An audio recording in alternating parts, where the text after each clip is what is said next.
So, in this tech world, let us take you on a ride to the land of Kubernetes and CNCF's pride, where innovations thrive and dreams take flight. Bengaluru, the city that's shining so bright.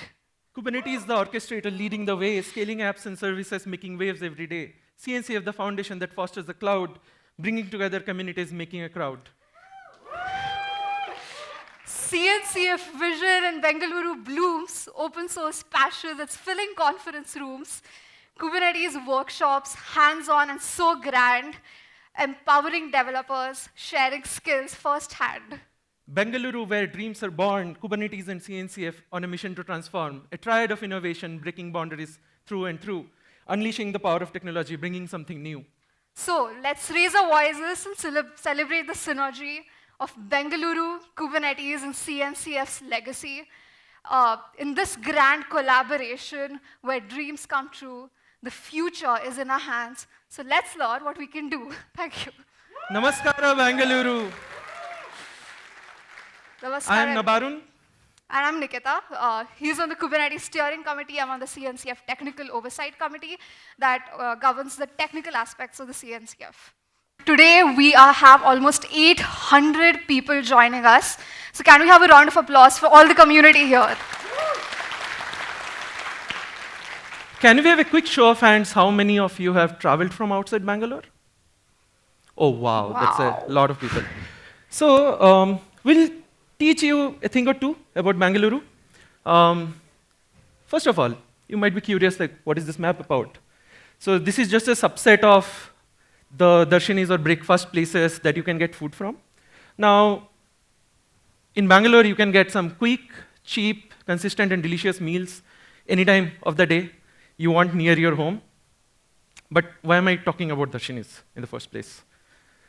So there's a reason to it. I'll give you some technical context.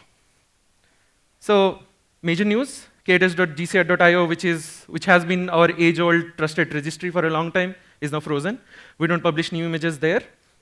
And in its place, we have a new registry, which is GA. Now, how are these two related? The new registry is faster like the Number Metro. It's cheaper like the BMTC buses. And it gives you a consistent experience like the Nice Ring Road. I suggest to you all to move to the new registry, because by moving to the new registry, you can essentially save costs on your own infra by pulling your images from a nearer place, and hence like get images faster as well. Now, why this change? Why suddenly we woke up and made a change like that, which can break so many consumers? So here's a graph where we show the costs of our infrastructure right now. So in the last year alone, we spent almost $3.6 million, whereas our budget was only $3 million. And the budget we get from Google as credits. Now, Google came in with an emergency injection of $600K last year to fund this deficit. Meanwhile, we talked to other vendors, and Amazon also came up with a $3 million injection for starting this year. But how do we use all of this? And a majority of our cost was in actually serving images to our consumers. And since it's everything on community infra, we really need to do something. So during that course, a new redirector was built. That redirector is essentially registry.kts.io. So once you pull from there, it will essentially go to the nearest cloud that you are serving on. And with that, we are already seeing progress. In 5 months, we spent only $1.2 million, and we are on a spending traction of like around $2.2 million. So we are well under our budget now, and that's why you should also move. It's not just about us, but it's also about your experience of getting a cheap and a faster registry. Let's talk about supply chain improvements. Supply chain security has been a very hot topic in the last couple of years. And we have been improving the community supply chain a lot. We started looking at SALSA. So we are now SALSA level 1 compliant, level 2 compliant, and we're in the process of doing SALSA level 3. And while doing SALSA level 3, we figured out a few things that we need to do. And one of them is like having signatures for everything that you have. You can verify artifacts created by us. So everyone essentially gets a signature. Images, binaries, everything is signed for consumers to verify. Please do it. Another thing that we have been doing is improving our package building structure. So right now, this is how it looks like. So we consume Kubernetes code, build Kubernetes, and then we have to ping external people who are essentially the Google build admins. So when you download any Debian and RBM packages, it comes from their repositories. What we're trying to do, we're trying to use OpenSUSE build service to essentially build and sign and serve packages from there. So in a few months, maybe one release, one or two release, you can essentially get community signed Debian and RPM packages as well. Now let's talk about project velocity. So this has been a very widely spoken topic because we always keep on hearing about, hey, how do I get this feature merged in Kubernetes? So as you see from the graph, this is basically a graph of commits across time to the Kubernetes project. So you might notice this interesting trend that it peaked some time back, and then we're reducing. Now we have been having issues with like attrition of community leaders, and it's a big task to grow new community leaders, despite 1,000+ companies contributing to the last release with 1.5K plus people actually contributing in person to the release. Now, what are we doing about it? We run something called a leadership mentoring cohort, where if you are someone who has prior experience with distributed systems, do come, and if you want to learn more how to be a leader in the community, you can come and join one of these cohorts. In the past couple of years, we have had like really good success in building leaders in the community through these cohorts. Now, is Kubernetes becoming interesting, or it's becoming boring? Well, my hypothesis is that Kubernetes is essentially becoming more exciting, but even though the contributions are reducing, the reason is we are building abstractions like runtime interfaces or storage interfaces or networking interfaces, which essentially makes people build products around Kubernetes, and you don't need to make changes to Kubernetes anymore. You can read more about what we are doing in our annual reports. You can scan the QR code, go to the repo, and see the annual reports. We are also working on consolidating all the annual reports into one so that we can publish it as part of the CNCF annual cycle. Now, having said all of that, so Bengaluru is essentially a city of several elements, like the pink blooming cherry blossom trees. We have the lakes. We have a lot of gardens you can run around. And think of Kubernetes is like that pink cherry blossoms that we see in our city. Is essentially forms a very important part of the city. And think of CNCF as the whole city, which, like Bengaluru, has a lot going on. So let's see what's going on at the CNCF level. The number of projects in the CNCF have been increasing year on year, and today we have over 159 projects. That's a lot. And with so many projects in the CNCF landscape, I'm sure a lot of you must have already seen it, can be super overwhelming. Like even I look like this when I'm talking about it most of the time. And while it is chaotic, I honestly think it's more like beautiful chaos, in the sense that this lack of gatekeeping by the CNCF is what is driving innovation in the ecosystem today. Talking about innovation, let's learn what are the latest topics that are trending in the cloud-native world recently. But before talking about all of that, let's talk about my favorite thing, food. So I am a huge fan of ghee puri idli. Anyone loves ghee puri idli here? Yeah. And whenever I want to have that, I love to go to Rameshwaram Cafe. If you want to eat masala dosa, maybe you decide to go to Umesh Dosa Point. Veena stores for the crispy vadas, and Sendur Coffee for the authentic piping hot filter coffee. Clearly, Bengaluru has a lot of Tindi options. And whenever you want to get a view of what all of these stores have to offer, typically you would use apps like Swiggy or Zomato to understand like what are the Tindi options available in all of these stores. Just like you'd like to have multiple Tindi options, depending on what's closer to your home, what do you want to eat, what do you feel like eating that day, or maybe if one place is too crowded, you just hop over to the other one. Similarly, having multiple clusters has a ton of benefits, like high availability, flexibility, and optimized resource utilization to deploy your applications. And this is what multi-cluster is, my friends.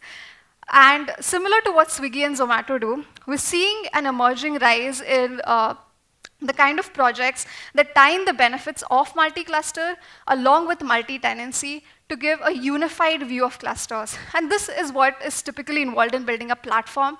And in 2023, we're seeing a rise in platform engineering. But hey, building a platform is very architecturally complicated.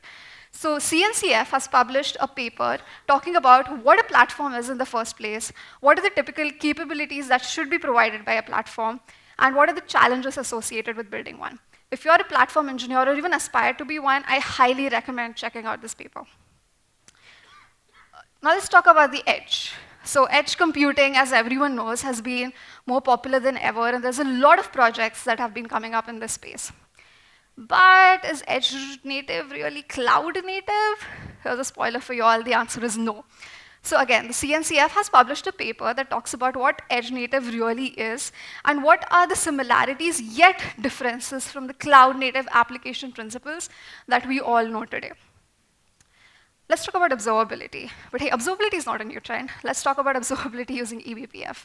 So eBPF is a revolutionary technology that helps you run sandbox projects in the Linux kernel. And this has a ton of security benefits, and many CNCF projects, including Cilium and Pixie, are designed to bring you the benefits of eBPF to cloud native. And even projects like Istio are being redesigned to include eBPF tooling. So let's go back to Bengaluru again. So if you're a book lover, you know that the Blossoms Book House on Church Street has kind of become the standard of buying both old and new books. And similarly, Observability Group in CNCF is working on they've set up a working group to develop a standard for the various observability query languages that exist in the ecosystem today. It's a very exciting space to be. It's a very new group, so I highly, highly recommend at least reading more about it, even if you don't have the time to join this group, because it is going to define the future of observability. Next, Bengaluru has options for everyone.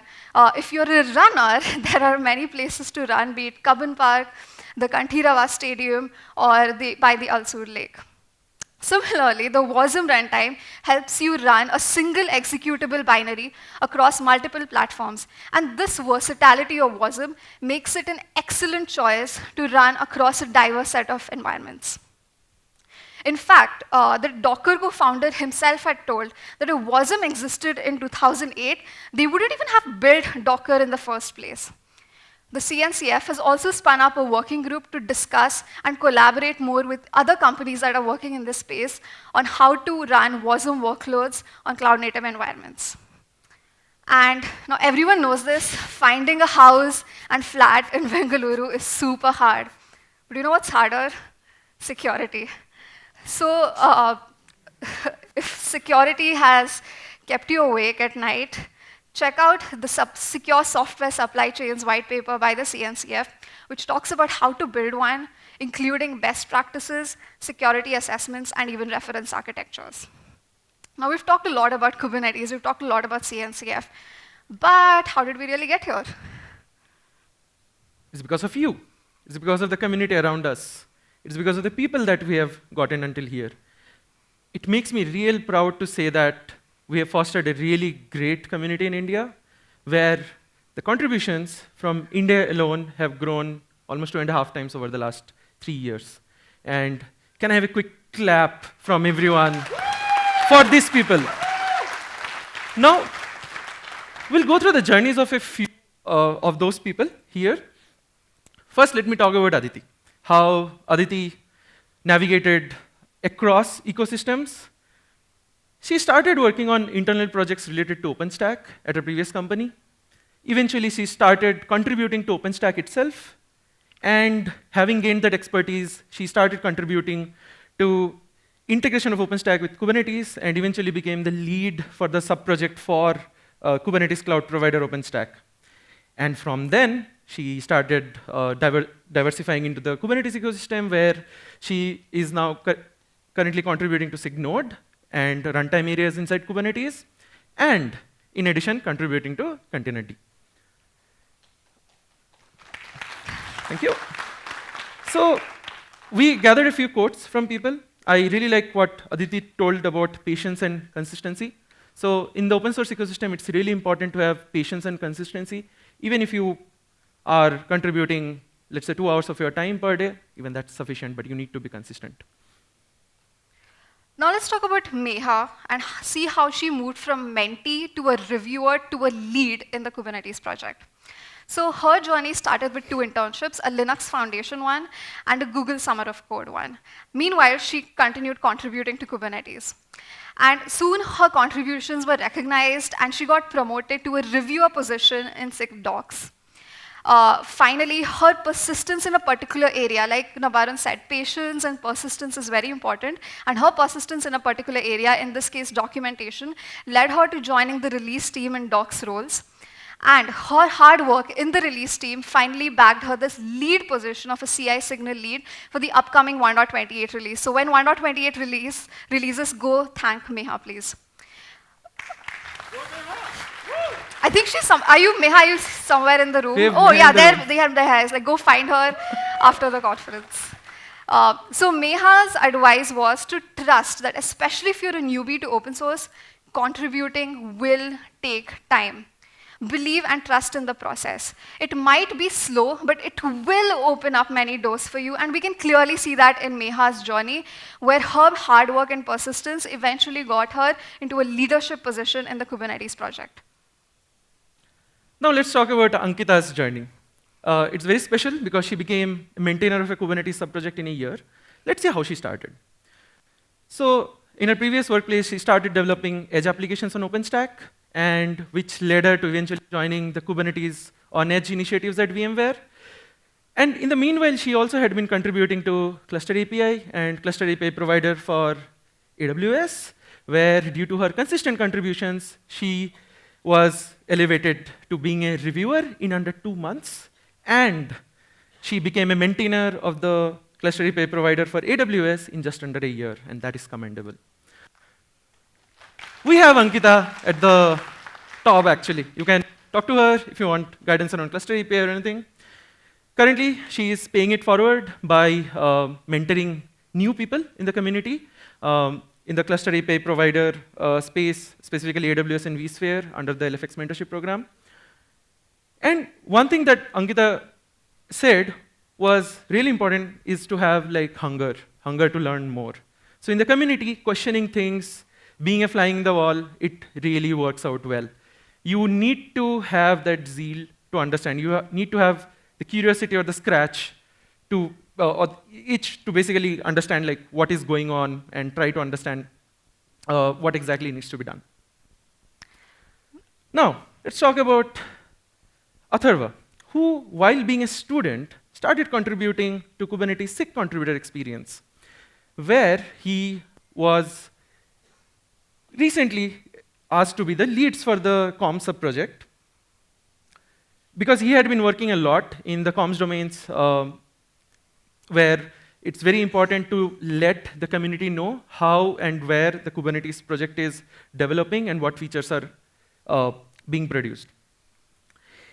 And in even the Kubernetes community, as we mentioned before, diversifying is really a good thing to have.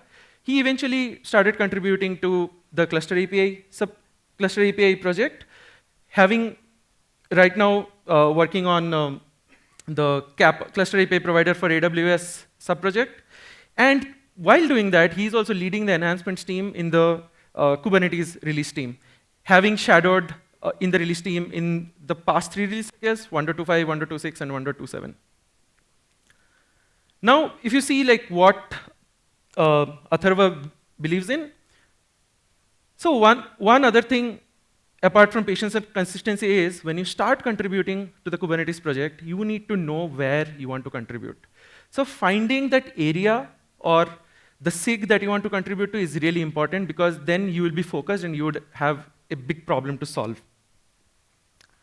Okay, now let's talk about Shubham. He has one of the best jobs in the world, which is to contribute to open source full-time at Microsoft. So he started his journey by attending meetups, and that's where he learned about open source projects in the first place. Now, as he continued using these projects, he submitted small fixes, like typo fixes, or small bug fixes, small enhancements. This eventually led him to becoming a maintainer for the Hindi docs project in the Brigade project itself. And at one of the internal meetings at Microsoft, he came across this project called Dapper. So he researched more about it, he got excited, and 2 years later, he came across an internal position at Microsoft, which was on the Dapper open source team itself, and it was too good of an opportunity for him to pass up. So that's how he got into his interest and proactiveness, even in internal meetings, got him into an open source role, full-time maintainer role as well. So like talking more about Shubham, he stressed on how like having a day job where you can work on open source helps in avoiding burnout. And I understand this is a hard thing to have, like finding a job that lets you work on open source full time. But believe and like take away that this is not impossible. It's hard, but not impossible. Shubham, are you here somewhere? I know you were going to be. Ooh, nice. So we'll talk about another student, and a student who has navigated multiple ecosystems in just the last year. So Anirudh started contributing to the Flatcar Linux project with a mentor who is also present in this hall. He started contributing to the Locksmith project where he implemented the fleet lock protocol so that users can essentially use Locksmith better in Flatcar. And while contributing to that, he got the opportunity to essentially work with the cluster API provider people, getting mentored by the people under the LFX mentorship program. And beyond that, he has not looked back. He has been contributing to the cluster API project in a lot of different roles, maintaining the cluster API provider for GCP, the GPU part of it. He has been part of the CAPI release team. And currently, he is maintaining the cluster API providers for Hetzner and High Velocity as part of his day job. So he's also one of those people who has converted community contributions into being an open source contributor full time. When we talked to Anirudh, Anirudh brought up a really good point, like your enthusiasm and willingness means a lot to the community. So if you come to the community, you show that initiative that, hey, I want to contribute to so-and-so area, it's really great for us. And then we see that there is someone who we can grow into a leadership role in the community, as you have seen from all these examples. And finally, let's look at Divya. So if Kubernetes documentation has ever saved the day for you, go thank Divya, please. So she started her journey as a systems engineer where she was working on Kubernetes, but along the way, she started contributing to Kubernetes documentation. This eventually got her to joining the docs and communications role in the Kubernetes release team, and she even led on to becoming a shadow. So we have like a mentoring program with a lead and shadow roles in the release team. So she became the shadow for the whole Kubernetes release lead for 1.22. This is a really big position, guys. And next, this eventually led her to climbing the ladder, and she's now the chair for SIG docs for both the Kubernetes and the Litmus Chaos project. And she's also a CNCF ambassador. And here's a cool fact that you all probably not know about. So there's this exam, a certification exam called KCNA, which is an introductory exam that helps you prepare for CKA and CKAD. And Divya actually helped co-author that. And she's also one of those people who reviews your CFPs for KubeCon. So she's everywhere. And I hope that this journey of Divya's shows us that you don't have to code to contribute to open source. To learn more about such personal experiences of maintainers, especially from an Indian perspective, join here, 3 p.m., same hall. Madhav, who's also a Kubernetes maintainer along with us, he will be talking to a few maintainers, and I hear there are going to be some really hot takes. You know, you don't have to deliver on that. So please make sure to join. And some of you may be aware of this contributor patch. It costs like $1,000. I don't know if you'd buy a phone or a contributor patch. You should actually never buy this. Because what you can do is you can contribute to Kubernetes and get it for free. And if there is anyone who is a Kubernetes contributor in this group, is part of one of our GitHub organizations, do reach out to either of us. We can give you a patch. Worth $1,000? Worth $1,000. So you can probably don't sell it, please. Yeah. Having said that, it was really fun giving the keynote. We want you to not forget to be hydrated, drink water. It's a really long conference. And thank you all for attending.